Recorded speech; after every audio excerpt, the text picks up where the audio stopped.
हिमाचल प्रदेश में 12वीं कक्षा के परीक्षा परिणाम में बेटियों का दबदबा रहा है। प्रदेश स्कूल शिक्षा बोर्ड धर्मशाला द्वारा शनिवार को घोषित तीनों स्ट्रीम के रिजल्ट में लड़कियों ने टॉप किया है। हालांकि आर्ट्स स्ट्रीम में संयुक्त रूप से 4 टॉपर में एक लड़का भी शामिल है। आर्ट्स के कुल 50 टॉपरों में 45 लड़कियों ने मेरिट में जगह बनाई है। साइंस स्ट्रीम के 36 टॉपर में से 23 लड़कियां और कॉमर्स में 24 में से 21 लड़कियां मेरिट में शामिल हो चुकी है। इस तरह तीनों स्ट्रीम में 110 में से 89 लड़कियों ने मेरिट में जगह बनाई है, यानी कि 80% टॉपर बन चुकी है। साइंस में टॉप 3 में पहले व दूसरे स्थान पर लड़कियां व तीसरे स्थान पर लड़का, कॉमर्स में टॉप 6 पर लड़कियां और आर्ट्स की मेरिट में टॉप 10 में पहले स्थान पर 3 लड़कियां व 1 लड़का शामिल है।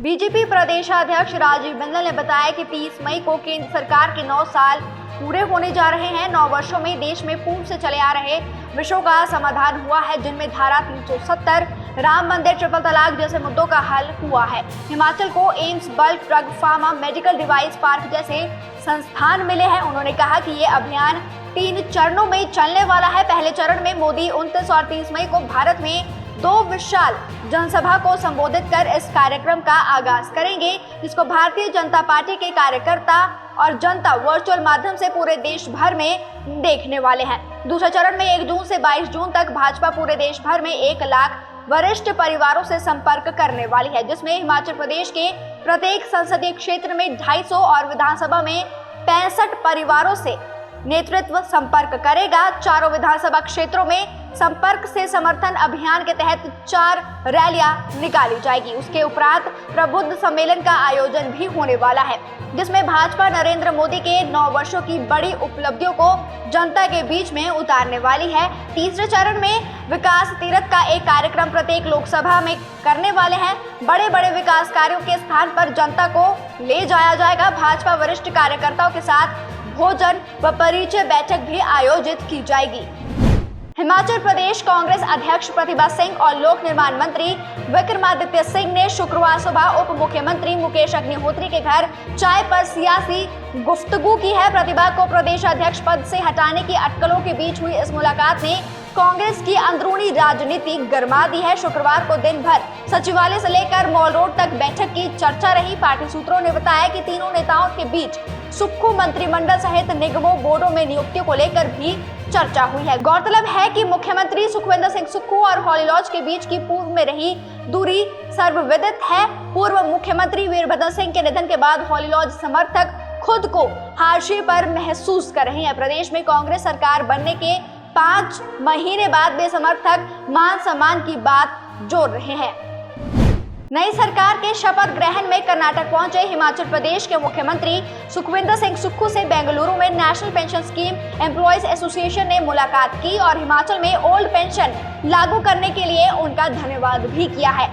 एनपीएस एसोसिएशन कर्नाटक ने कहा कि हिमाचल से हुई ओल्ड पेंशन की शुरुआत बाकी राज्यों में भी पहुंचेगी। एसोसिएशन के अध्यक्ष ने अपने साथियों सहित मुख्यमंत्री से मुलाकात की और कर्नाटक में भी ओल्ड पेंशन को लागू करवाने की मदद करने का आग्रह भी किया है। तेजा ने कर्मचारी हित में अनेक निर्णय लेने के लिए सुखविंदर सिंह सुक्खू का विशेष आभार जताया है। उन्होंने कहा कि हिमाचल के बाद कर्नाटक में भी कांग्रेस सरकार बनी है। यहाँ भी सरकार के कामकाज शुरू करते ही एनपीएस कर्मचारियों के लिए ओल्ड पेंशन स्कीम बहाल हो जाएगी। हिमाचल भाजपा के प्रदेशाध्यक्ष डॉक्टर राजीव बिंदल ने कांग्रेस पर जमकर हमला बोला है। बिंदल ने कहा कि कांग्रेस पार्टी के नेता आजकल भारत पर बड़ी बड़ी टिप्पणियां करते हुए नजर आ रहे हैं। उनको लग रहा है कि भाजपा समाप्त हो रही है, पर कांग्रेस पार्टी भाजपा के युग भूल चुकी है। भाजपा ने हार से जीत का कारवां शुरू किया था और आज देश में सबसे मजबूत राजनीतिक दल बनकर उभरी है। उन्होंने कहा कि पहले हम 1-2 सांसदों के लिए लड़ते थे, पर आज हम सरकारें बनाने के लिए लड़ते हैं। भाजपा ने संघर्ष किया है और अपने आप को मजबूत भी बनाया है। उन्होंने कहा कि केंद्र के 450 सांसदों वाली कांग्रेस आज 40 सीटों पर सिमट कर रह गई है, पर 2 सांसद वाली भाजपा आज पूर्ण बहुमत की सरकार नरेंद्र मोदी के नेतृत्व में चल रही है। कांग्रेस पार्टी आज 2 से 3 राज्यों में सरकार चला रही है और भाजपा लगभग 18 राज्यों में मजबूत सरकार चला रही है। फर्क साफ हो जाता है। बिंदल ने कहा कि कांग्रेस ने छल कपट और मायाजाल से भाजपा को सत्ता से बाहर किया है। कांग्रेस और भाजपा के सत्ता परिवर्तन का अंतर 9%। ये पहली बार है कि ये अंतर इतना कम है। इससे पूर्व में ये अंतर कम से कम 4% होता था। हिमाचल में भांग की खेती लीगल हुई तो आबकारी विभाग खेतों की निगरानी संभालेगा। ये व्यवस्था ठीक वैसे ही होने वाली है जैसे उत्तराखंड और मध्य प्रदेश में चली आ रही है। प्रदेश में अभी तक विभाग शराब की निगरानी कर रहा था, जबकि भविष्य में भांग की खेती के भंडारण और लाइसेंस की जांच के साथ पैदावार का निरीक्षण भी आबकारी एवं कराधान विभाग को ही करना होगा। उत्तराखंड और मध्य प्रदेश में राज्य सरकारें भांग की खेती का परमिट जारी करती है और अब इन दोनों राज्यों की तर्ज पर हिमाचल सरकार भी भांग की खेती के लिए नए विकल्प तलाश कर रही है। इस कड़ी में विधायकों की एक टीम राजस्व और बागवानी मंत्री जगत सिंह नेगी की अगुवाई में उत्तराखंड और मध्य प्रदेश का भ्रमण करेगी। इन दोनों राज्यों में भांग को सीमित दायरे में लीगल बनाया जाएगा। उत्तराखंड में 2018 में भांग की खेती को करने की इजाजत वहां की राज्य सरकार ने दी है। यहाँ भांग की खेती का लाइसेंस उपायुक्त के पास आवेदन से मिलता है।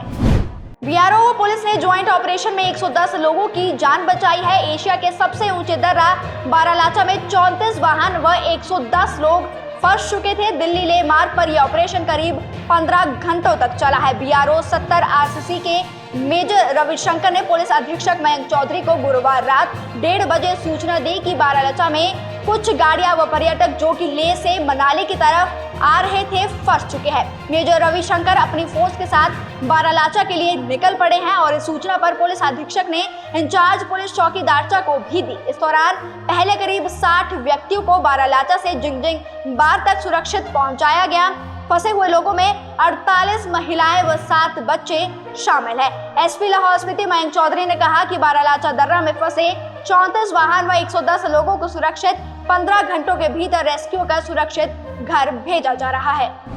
भारतीय रिजर्व बैंक ने 2000 रुपए का नोट सर्कुलेशन से बंद करने का फैसला लिया है। इसके लिए आम जनता को 30 सितंबर तक का वक्त दिया गया है। इस कदम के बाद विपक्ष सरकार पर हमलावर नजर आ रही है। इसी बीच हिमाचल प्रदेश के पूर्व मुख्यमंत्री और नेता प्रतिपक्ष जयराम ठाकुर ने विपक्ष पर पलटवार किया है। जयराम ठाकुर ने कहा कि विपक्ष बेवजह पैनिक क्रिएट करने की कोशिश कर रहा है। उन्होंने कहा कि 2000 का नोट बंद करना समय की आवश्यकता है। इससे देश की अर्थव्यवस्था पर कोई नकारात्मक असर नहीं होने वाला है। पूर्व मुख्यमंत्री जयराम ठाकुर ने कहा कि भारतीय रिजर्व बैंक ने आम जनता को नोट बदलवाने और अपने नोटों को खातों में जमा करवाने के लिए पर्याप्त समय दिया है। ऐसे में किसी को घबराने की जरूरत नहीं है। विपक्ष के कुछ नेता लोगों में डर पैदा करने की कोशिश कर रहे हैं, लेकिन इससे कोई फायदा नहीं होने वाला है। उन्होंने कहा कि आम जनता 30 सितंबर तक सुविधा अनुसार 2000 रुपए की नोट या तो बदलवा सकती है या अपने खाते में जमा भी